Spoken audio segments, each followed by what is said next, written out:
Hello everyone, welcome to being teacher.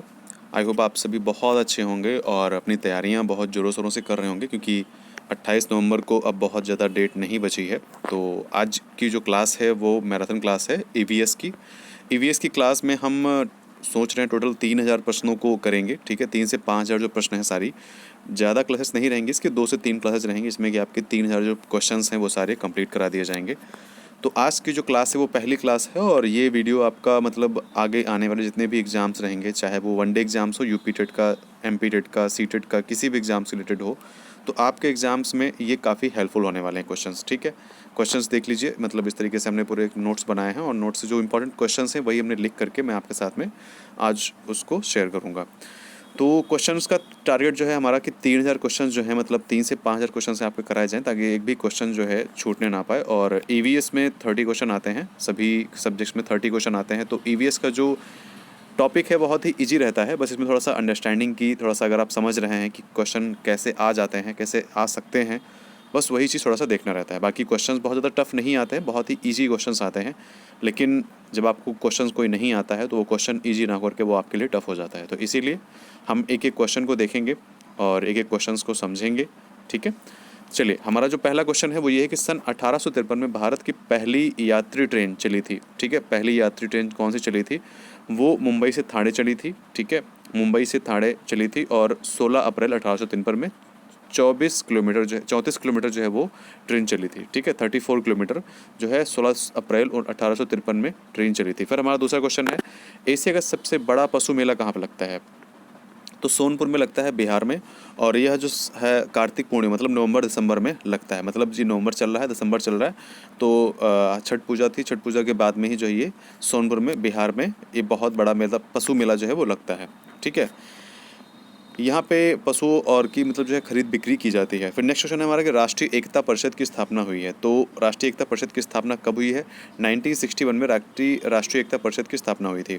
ठीक है, इसके अध्यक्ष जो है वो प्रधानमंत्री रहते हैं, और ये सांप्रदायिकता, ठीक है, जातिवाद और क्षेत्रवाद की जो समस्याएं हैं उनको दूर करता है।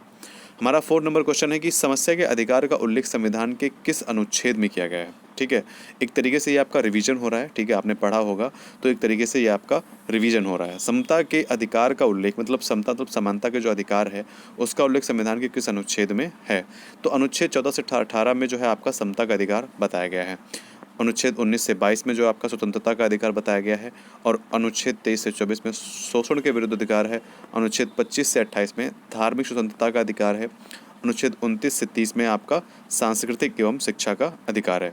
साथ ही में संवैधानिक उपचारों का अधिकार जो है वो 32 में है। संवैधानिक उपचार का मतलब ये होता है कि अगर आपके मतलब अधिकारों पर कोई भी आपत्ति विपत्ति आती है और आपका अधिकार का उल्लंघन हो रहा है, तो आर्टिकल 32 के तहत आप सुप्रीम कोर्ट में जाकर के मतलब वहाँ पे रिट दायर कर सकते हैं। अगर हम अपने अगले क्वेश्चन की बात करें, तो यहाँ पे अगला क्वेश्चन है कि किस देश में लचीला संविधान लागू है? मतलब लचीला संविधान किस देश में लागू है? तो ब्रिटेन में संविधान जो है वो लचीला संविधान लागू है। मतलब यहाँ पे बहुत ही आसानी से जो है संविधान का संशोधन हो जाता है। ठीक है, नेक्स्ट क्या है कि भारत का संविधान किस प्रकृति का है? तो भारत का संविधान जो है वो कठोर भी है और लचीला भी है। मतलब यहाँ पे इतना आसानी से जो है संशोधन नहीं हो पाता है, और बहुत इजीली संशोधन भी हो जाता है, क्योंकि जैसे कि कोई संविधान का संशोधन करना रहता है तो 1/3 बहुमत चाहिए होता है। ठीक है, संसद के सदस्यों का 1/3 बहुमत चाहिए होता है। और कुछ ऐसे संविधान संशोधन होते हैं जिसमें कि मतलब सिर्फ जो है मतलब ऐसे नॉर्मल जो है वोटिंग से भी संशोधन हो जाता है। तो हमारा जो भारत का जो संविधान है वो किस प्रकृति का है? कठोर एवं लचीला प्रकृति का है। फिर नेक्स्ट है कि किस प्रदेश में रेंडियर पाए जाते हैं? रेंडियर एक पशु होते हैं। ठीक है, तो ये टुंड्रा प्रदेश में, टुंड्रा प्रदेश मतलब वो होते हैं जहाँ पे बहुत ज़्यादा ठंड होती है। ठीक है, तो यहाँ पे क्या करते हैं, ठंड से बचने के लिए रेंडियर की जो है वो खाल पहनी जाती है। तो इसीलिए किस प्रदेश में पाए जाते हैं? तो टुंड्रा जहाँ प्रदेश होते हैं वहाँ पे रेंडियर की जो खाल, रेंडियर जो है वो पशु पाए जाते हैं, और यहाँ ठंड से बचने के लिए इनका उपयोग करते हैं, इनकी खाल का जो है उपयोग करते हैं। फिर नेक्स्ट है कि जनसंख्या के आकार के अनुसार बृहत्तम महाद्वीप कौन है? सबसे बड़ा जो द्वीप है वो कौन सा है? तो एशिया है। एशिया में 1/3 जो है वो पॉपुलेशन रहती है। एशिया में आपका रशिया आता है, चाइना आता है, कजाकिस्तान, तुर्कमेनिस्तान, उज्बेकिस्तान, ठीक है, अपना अफगानिस्तान, पाकिस्तान, इंडिया, मतलब ये सारी जो है कंट्रीज आती हैं, बांग्लादेश, म्यांमार। ठीक है, तो ये सारे जो देश हैं ये एशिया में आते हैं। ठीक है, और यहाँ पे अगला क्वेश्चन हमारा कि एशिया के पश्चिम भाग में यूराल पर्वत है जो इसे यूरोप से अलग करता है। तो उसको हम क्या कहते हैं? Europe plus Asia. ठीक है, पश्चिम, एशिया के पश्चिम में क्या है? एक यूराल पर्वत पाया जाता है, जो इसे यूरोप से अलग करता है, मतलब एशिया और यूरोप को जो है वो अलग करता है कौन? यूराल पर्वत। और अगर हम यूरोप और एशिया प्लस मतलब अगर जोड़ के क्या कहते हैं इसको? हम यूरेशिया बोलते हैं। ठीक है। फिर नेक्स्ट है कि हमारे उष्ण कटिबंधीय घास स्थल कौन से हैं? उष्ण कटिबंधीय मतलब जहाँ पे जो गर्म स्थान होते हैं, जो हॉट स्पॉट होते हैं, मतलब जो गर्म जगह होती हैं, जैसे कि जो हमारा, जैसे कि ये मान के चलिए पूरा ग्लोब है। ठीक है। तो उष्णकटिबंधीय स्थान कहाँ पे होंगे? तो ये जो इक्वेटर जो गई हमारी, यहाँ पे उष्णकटिबंधीय जो जगह हैं ये पाई जाती हैं। तो यहाँ पे क्या कह रहे हैं कि उष्णकटिबंधीय घास स्थल कहाँ पे? तो पूर्वी अगर अफ्रीका की बात करें, ठीक है, हमारा पूर्वी अफ्रीका की, जैसे कि मान के चलिए ये हमारा पूरा अफ्रीका है। ठीक है। तो अगर हम पूर्वी अफ्रीका की बात करें तो यहाँ पे ये हमारा पूर्वी अफ्रीका हो गया। पूर्वी अफ्रीका में सवाना घास पाई जाती हैं। ठीक है। ब्राज़ील में हमारा कंपास घास पाया जाता है। ब्राज़ील हमारा मतलब कहाँ पे है? साउथ अमेरिका में है, दक्षिण अमेरिका में है। ठीक है। दक्षिण अमेरिका में कहाँ क्या है हमारा? वो है आपका क्या है? ब्राज़ील। फिर अगर हम वेनेजुएला की बात करें तो वेनेजुएला में लानोस पाया जाता है। वेनेजुएला कहाँ पे है आपका? वेनेजुएला भी साउथ अमेरिका में है। फिर शीतोष्ण कटिबंधीय घास स्थल पे आते हैं। तो शीतोष्ण कटिबंधीय घास स्थल में अर्जेंटीना जो है वहाँ पे पंपास नामक घास स्थल पाया जाता है। उत्तरी अमेरिका में प्रेयरी पाया जाता है। दक्षिणी अमेरिका में वेल्ड पाया जाता है और मध्य एशिया में स्टेपी पाया जाता है। साथ ही में ऑस्ट्रेलिया में डाउन्स पाया जाता है। ठीक है। टाउन्स जो है घास स्थल है। तो इस तरीके से आप चाहें तो इसका स्क्रीनशॉट ले लें और इसको याद भी आपको करना है, क्योंकि इसके क्वेश्चन जो हैं वो आ जाते हैं। ठीक है। ये इंपॉर्टेंट क्वेश्चन है। आप चाहें तो इसको स्क्रीनशॉट इसको ले लीजिए और इसके मतलब जो है आप प्रैक्टिस करते रहिए। फिर नेक्स्ट है क्वेश्चन कि भारत में थारू जनजाति कहाँ निवास करती है? तो वैसे तो थारू जनजाति जो है वो नेपाल में मतलब मुख्यतः पाई जाती है, लेकिन जो भारत की अगर बात करें तो उत्तर प्रदेश के तराई क्षेत्र में और उत्तराखंड में जो है वो निवास करती है। नेक्स्ट क्वेश्चन है हमारा कि भिलाई इस्पात संयंत्र स्थित है। तो भिलाई जो इस्पात संयंत्र है, मतलब जो स्टील प्लांट है, वो कहाँ पे स्थित है? ठीक है। तो ये छत्तीसगढ़ में स्थित है और भारत का ये पहला जो है स्टील प्लांट था। ठीक है। फिर नेक्स्ट क्वेश्चन है कि भारत में महिलाओं के लिए आरक्षण व्यवस्था है, मतलब भारत में महिलाओं के लिए आरक्षण व्यवस्था में क्या है? ठीक है। मतलब कितने % आरक्षण जो है महिलाओं को दिया गया है? तो पंचायती राज संस्थाओं में महिलाओं को आरक्षण दिया गया है 1/3, मतलब 33% जो है पंचायती राज व्यवस्था में महिलाओं को आरक्षण दिया गया है। अब हमारा अगला क्वेश्चन है कि राज्यपाल के लिए कम से कम क्या उम्र होनी चाहिए? राज्यपाल के लिए कम से कम क्या उम्र होनी चाहिए? तो 35 वर्ष होनी चाहिए। ठीक है। 35 वर्ष जो है वो राज्यपाल के लिए कम से कम उम्र होनी चाहिए। अब अगर यहाँ पे बात करें कि लोकसभा का सदस्य बनने के लिए कितनी उम्र होनी चाहिए? ठीक है। तो लोकसभा का सदस्य बनने के लिए आपके पास जो है वो 25 की एज होनी चाहिए। 25 आप मिनिमम क्वालिफाई, मतलब 25 जो एज मिनिमम एज है वो 25 होनी चाहिए। ठीक है। अगर आप लोकसभा के सदस्य बनना चाहते हैं तो मिनिमम एज आपकी 25 होनी चाहिए। फिर नेक्स्ट है कि अनुच्छेद 356 का प्रयोग कब और क्यों हुआ? ठीक है। अनुच्छेद 356 का प्रयोग कब, प्रथम प्रयोग जो है वो कब और क्यों हुआ? तो 1959 में केरल में हुआ था। ठीक है। 1959 में केरल में जो हुआ था प्रथम प्रयोग हुआ था। फिर अगर हम नेक्स्ट क्वेश्चन की बात करें तो यहाँ पे नगर निगम द्वारा कौन सा कर लगाया जाता है? नगर निगम के द्वारा कौन सा कर लगाया जाता है? सबसे पहली बात है नगर निगम कहाँ पाया जाता है? तो नगर निगम जो है वो सिटी में, शहरों में पाए जाते हैं। ठीक है। नगर निगम जो है वो शहरों में होते हैं, गाँव में नहीं होते हैं, ना ही टाउन में होते हैं। तो नगर निगम द्वारा कौन सा कर लगाया जाता है? तो सबसे पहला है गृह कर, मतलब हाउस टैक्स। ठीक है। इंटरटेनमेंट टैक्स मतलब मनोरंजन कर, और चुंगी टैक्स मतलब टोल टैक्स। ठीक है। तो ये किसके द्वारा लगाया जाता है? नगर निगम के द्वारा। अगर हम अपने अगले क्वेश्चन की बात करें तो यहाँ पे समस्याकारी जलीय खरपतवार जिसे बंगाल का आतंक कहते हैं। तो बंगाल का आतंक हम किसको कहते हैं? जलकुंभी को हम बंगाल का आतंक कहते हैं। ठीक है। यहाँ पे जलकुंभी जब हो जाती है ना तो वहाँ पे मतलब एक तरीके से कह सकते हैं पानी के बर्बाद हो जाते हैं, मतलब पानी जो है वो ख़राब हो जाता है। जहाँ पे जलकुंभी हो जाती हैं वहाँ पानी ख़राब हो जाता है। ओके। तो इसीलिए इसको बंगाल का आतंक कहते हैं। ठीक है। क्योंकि वहाँ पे जलकुंभी जो बहुत बड़ी मात्रा में है, इसीलिए इसको हम क्या कहते हैं? बंगाल का आतंक कहते हैं। इसका इंग्लिश नाम, इसका जो साइंटिफिक नाम क्या है? एखोर्निया क्रॉसिपस। ओके। फिर नेक्स्ट क्वेश्चन है हमारा कि वायरस के अजैविक होने का लक्षण क्या है? तो क्रिस्टल के रूप में परिवर्तित कर सकते हैं। ठीक है। वायरस को हम क्रिस्टल के रूप में परिवर्तित कर सकते हैं क्योंकि विषाणु को जैविक तथा अजैविक के बीच में संयोजक कड़ी मानते हैं। जैविक अजैविक किसको कहते हैं? देखिए, जैविक वो होते हैं जो जीवित होते हैं। ठीक है। जैविक क्या होते हैं? जो जीवित होते हैं। ठीक है। जैसे कि मान के चलिए जीव जंतु, ठीक है, छोटे छोटे पशु पक्षियाँ और कीटाणु, मतलब जो ये होते हैं ना, ये मतलब जैविक होते हैं, मतलब ये जिंदा, जिनमें सांसें पाई जाती हैं। ठीक है। जैसे पेड़ हो गए, वृक्ष हो गए, तो एक तरीके से इनको हम जैविक कहते हैं।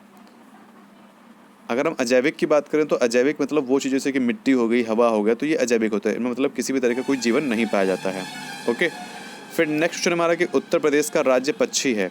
ठीक है। उत्तर प्रदेश का राज्य पक्षी कौन सा है? तो सारस क्रेन है। उत्तर प्रदेश का राष्ट्रीय पक्षी क्या है? सारस क्रेन है।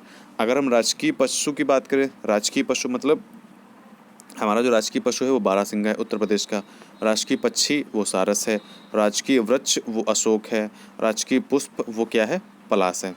राष्ट्रीय पक्षी की अगर बात करें, हम राष्ट्रीय पक्षी की बात करें तो यहाँ पे ये मोर कहा जाएगा। और दिल्ली का अगर राजकीय पक्षी क्या है, वो गौरैया है। ठीक है, दिल्ली का राजकीय पक्षी क्या है, वो गौरैया है। फिर नेक्स्ट क्वेश्चन हमारा कि पूर्वा किस अधिवास में शामिल है। पूर्वा हम किसको कहते हैं। ठीक है, ये क्वेश्चन सारे के सारे प्रीवियस ईयर में आए हुए हैं। ठीक है, ये क्वेश्चन सारे इंपॉर्टेंट हैं, तो इसीलिए आपको ध्यान लगा के सुनना है। ओके, पूर्वा किस अधिवास में शामिल है। तो ग्रामीण में पूर्वा आता है। कहते हैं जब आप किसी गाँव में जाओ तो वहाँ कहते हैं पूर्वा पे, वहाँ पे आपको मिलेंगे। ठीक है, तो पूर्वा कहाँ पे आता है, ग्रामीण में आता है। फिर नेक्स्ट क्वेश्चन की बात करें, पृथ्वी का सबसे बड़ा एवं स्थायी पारिस्थितिकी तंत्र है। ठीक है, पृथ्वी का सबसे बड़ा एवं स्थायी पारिस्थितिकी तंत्र है तो कहाँ पे पाया जाता है, ये सामुद्रिक पारिस्थितिकी तंत्र है। मतलब समुद्र का जो पारिस्थितिकी तंत्र है वो सबसे बड़ा और स्थायी पारिस्थितिकी तंत्र है। इकोसिस्टम जो है क्या है, वो सबसे बड़ा कौन सा है, वो समुद्र का पारिस्थितिकी तंत्र। ओके, फिर नेक्स्ट क्वेश्चन है हमारा जीवों का समुदाय और साथ ही वह पर्यावरण जिसमें वे निवास करते हैं। ठीक है, जीवों का वह कौन सा समुदाय है और साथ ही वह कौन सा पर्यावरण जिसमें कि वह निवास करते हैं। तो पारिस्थितिकी तंत्र हो जाएगा अथवा पारितंत्र, मतलब इकोसिस्टम। पारिस्थितिकी तंत्र कह सकते हैं उसको हम। ठीक है, या फिर हम पारितंत्र कह सकते हैं, इकोसिस्टम कह सकते हैं। ओके, नेक्स्ट क्वेश्चन हमारा कि पारिस्थितिकी शब्द के प्रथम प्रयोगकर्ता हैं। पारिस्थितिकी शब्द के प्रथम प्रयोगकर्ता कौन है, अर्नेस्ट हेकल, जिन्होंने पारिस्थितिकी शब्द को सबसे पहले कहा था। ठीक है, और सबसे पहले उन्होंने यूज किया था। फिर नेक्स्ट क्वेश्चन हमारा कि एक क्षेत्र में अनेक समुदायों का यह जाल ही क्या कहलाता है। मतलब एक क्षेत्र में अनेक समुदाय, एक क्षेत्र में अनेक समुदाय का यह जाल कहलाता है, बायोम कहलाता है। जैसे कि एक क्षेत्र होता है, वहाँ पे बहुत सारे समुदाय के लोग रहते हैं। ठीक है, तो वो जाल क्या कहलाता है, उसको क्या कहते हैं, बायोम कहलाता है। ठीक है, बायोम क्या है, एक जैविक कटिबंध है जो मतलब लोगों को जोड़ता है। ठीक है, तो एक क्षेत्र में अगर बहुत तरह के, अगर अनेक समुदाय प्रकार के, मतलब कई कई समुदाय के लोग रहते हैं, जैसे कि पशु पक्षी, जैसे कि इंसान। ठीक है, तो ये समुदाय हैं। अगर ये रहते हैं तो ये इनको क्या कहते हैं, हम बायोम कहते हैं। ठीक है, तो जहाँ पे हम रहते हैं हमारे आसपास बायोम पाया जाता है, क्योंकि हमारे मतलब यहाँ पे जीव जंतु भी पाए जाते हैं और इंसान भी रहते हैं। ठीक है, फिर नेक्स्ट क्वेश्चन है हमारा कि बायोम के समूह को क्या कहते हैं। तो बायोम के समूह को हम क्या कहते हैं, जैवमंडल। ये सारे क्वेश्चन जो है वो इंपॉर्टेंट हैं, मैं बार बार आपसे कह रहा हूँ। अगर आप इसको इग्नोर करेंगे तो ये आपकी ही मिस्टेक रहेगी। ठीक है, फिर नेक्स्ट क्वेश्चन है कि जहाँ किसी प्रजाति के अस्तित्व के लिए आवश्यक पर्यावरण दशाएं सुलभ हों। जहाँ किसी प्रजाति के अस्तित्व के लिए आवश्यक पर्यावरण दशाएं सुलभ हो तो उसमें क्या कहते हैं, निके कहते हैं। ठीक है, मतलब निकेत कहते हैं, मतलब एक ऐसी जगह जहाँ पे प्रजाति के अस्तित्व के लिए, जैसे कि खाना पानी रहना, ठीक है, ये जो दशाएं होती हैं, ये जहाँ उपलब्ध होती हैं उस जगह को हम क्या कहते हैं, निकेत कहते हैं। ओके, फिर नेक्स्ट क्वेश्चन है कि पर्यावरण के मुख्य रूप से कितने घटक हैं। तो 3 घटक हैं हमारे, कौन कौन से, जैविक, अजैविक और ऊर्जा संघटक। ठीक है, नेक्स्ट क्वेश्चन है हमारा कि पारिस्थितिकी निकाय में ऊर्जा का प्राथमिक सोर्स क्या है। मतलब ऊर्जा का जो प्राथमिक स्रोत है मतलब सोर्स है, वो क्या है, सौर ऊर्जा है। ओके, फिर नेक्स्ट कीजिए अजैविक घटक कौन कौन से होते हैं, मैंने आपको बताया था। तो अजैविक घटक होते हैं मृदा, वायु, जल, कार्बनिक और अकार्बनिक जो पदार्थ होते हैं वो क्या होते हैं, अजैविक घटक होते हैं। मतलब वो अजैविक होते हैं, इनमें जीव मतलब जीवन नहीं पाया जाता है। अगर हम जैविक घटक की बात करें तो यहाँ पे पौधे, जंतु, सूक्ष्म जीव जो है ये क्या है, जैविक घटक हैं। ओके, फिर नेक्स्ट है हमारा कि ओरिजिन ऑफ स्पीसीज के लेखक कौन है। ओरिजिन ऑफ स्पीसीज के लेखक कौन है। तो यहाँ पे चार्ल्स डार्विन जो है वो ओरिजिन ऑफ स्पीसीज के लेखक हैं। नेक्स्ट क्वेश्चन हमारे कि पारिस्थितिकी तंत्र के जनक मतलब फादर ऑफ इकोसिस्टम कौन है। तो एजी टांसले हैं, 1935 में उनको फादर ऑफ मतलब फादर ऑफ इकोसिस्टम कहा गया था, पारिस्थितिकी तंत्र के जनक। ओके, अब पारिस्थितिकी तंत्र का उपयोग किसने किया था, तो अर्नेस्ट हेकल ने। ठीक है, कब किया था, अर्नेस्ट हेकल ने। किसने किया था, अर्नेस्ट हेकल ने, याद रखना है। फिर नेक्स्ट की गहन पारिस्थितिकी मतलब डीप इकोलॉजी के जनक वो कौन से हैं, अर्नीस नीस। ठीक है, यहाँ पे ये चीज़ को याद रखना है, अर्नीस नीस जो है वो क्या है, गहन पारिस्थितिकी तंत्र के जनक हैं। फिर नेक्स्ट है कि मेघ बीजन। ठीक है, मेघ बीजन जिसको हम कृत्रिम वर्षा कहते हैं, किसके माध्यम से होता है। तो इसमें हम ठोस कार्बन डाइऑक्साइड मतलब CO2 प्लस सिल्वर आयोडाइड के मिश्रण से क्या होता है, जो है कृत्रिम वर्षा होती है, मतलब मेघ बीजन होता है। ठीक है, जिसको हम क्या बोलते हैं, क्लाउड सीडिंग बोलते हैं ना, कृत्रिम वर्षा बोलते हैं। तो क्या होता है वो ठोस CO2 और प्लस सिल्वर आयोडाइड। फिर नेक्स्ट क्वेश्चन है हमारा कि किसी खाद्य श्रृंखला में शाकाहारी होता है। तो किसी खाद्य श्रृंखला में शाकाहारी क्या होता है, वो होता है प्राथमिक उपभोक्ता।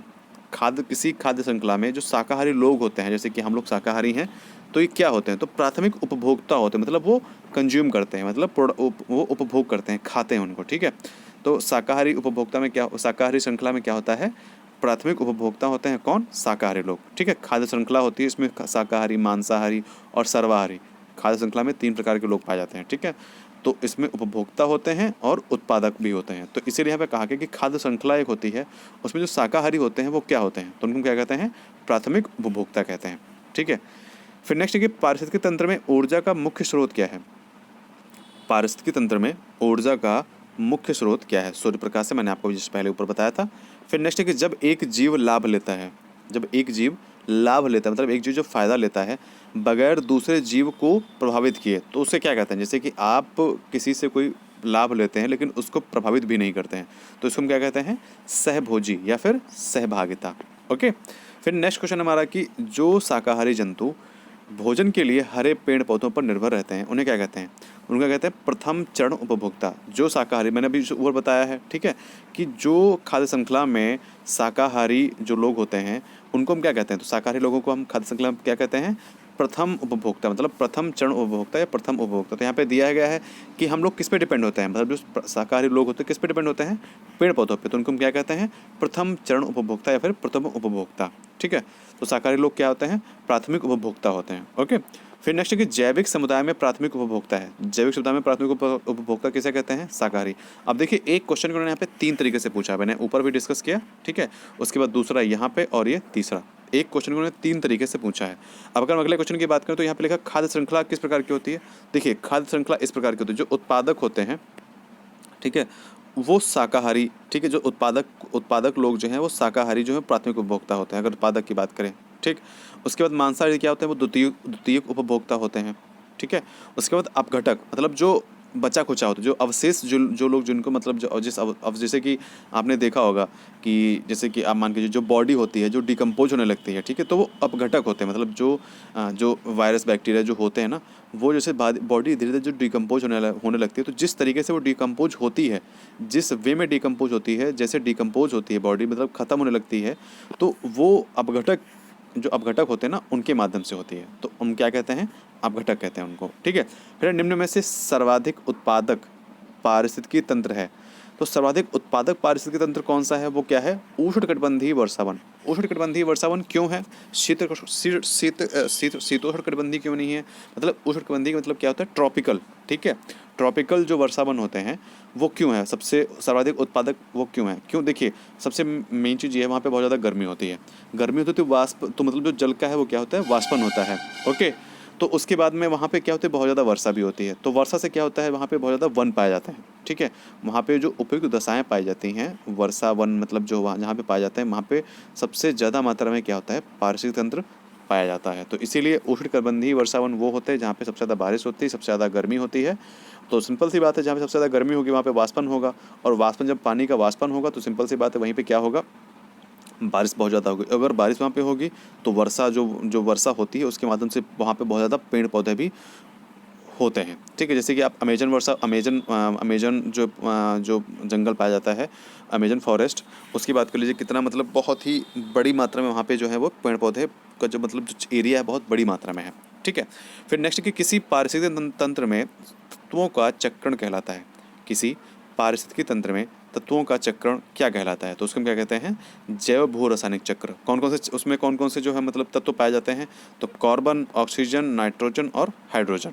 ठीक है, देखिए तत्व जो होते हैं वो जीवों में होते हैं, और जीवों से वातावरण में जाते हैं, और वातावरण से फिर क्या होता है, जीवों में जाते हैं।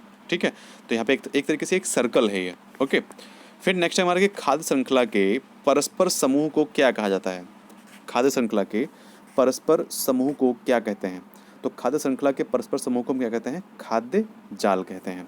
ओके, खाद्य हम जाल कहते हैं। फिर नेक्स्ट क्वेश्चन है कि पर्यावरण क्या है, पर्यावरण क्या है, तो पर्यावरण के लिए हम यहाँ पे अगर कहें तो पर्यावरण किसको हम कहेंगे, पर्यावरण को हम क्या कहते हैं, एबायोटिक एवं बायोटिक घटक कहते हैं। ठीक है, पर्यावरण क्या है, एबायोटिक एवं बायोटिक घटक है, या फिर समुद्र तल के नीचे की वस्तुएं हैं, या फिर चीज़ों जिसको हम घेरते हैं। ठीक है, जो हमें घेरती हैं। तो पर्यावरण क्या है, जो एबायोटिक और बायोटिक मतलब जैविक और अजैविक, ये तो इंग्लिश में यहाँ पे लिखा हुआ है, पर्यावरण क्या है, जैविक और अजैविक घटक हैं, उनको हम पर्यावरण कहते हैं। ओके, अब हमारे कुछ करंट के क्वेश्चन है। करंट के क्वेश्चन ये है कि 13वां आईसीसी एक दिवसीय क्रिकेट विश्व कप कहाँ पे हुआ है, मतलब कहाँ पे होगा, 13वां आईसीसी एक दिवसीय क्रिकेट विश्व कप कहाँ पे होगा? तो भारत में होगा। फिर नेक्स्ट कि 22वां फीफा फुटबॉल विश्व कप कहाँ पे होगा? कतर में होगा। 24वां शीतकालीन ओलंपिक खेल कहाँ पे होगा?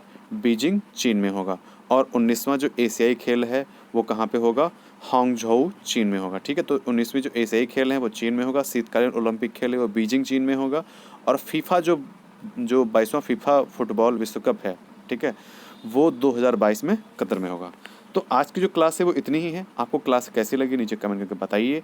अगला मैराथन क्लास जो है जल्द ही आपके सामने होगा, और क्लासेस जब आपको परमानेंट मिलेंगी, क्लासेस जब आपको रेगुलर करनी है, अगर आपको अच्छे मार्क्स लेके आने हैं, क्योंकि ये मान के चलिए जो आपकी क्लास रहेगी उसी से आपको बेनिफिट मिलेगा। ठीक है, आप अपनी जो तैयारी कर रहे हैं वो अच्छी चीज़ है, लेकिन रिवीजन करते रहिए।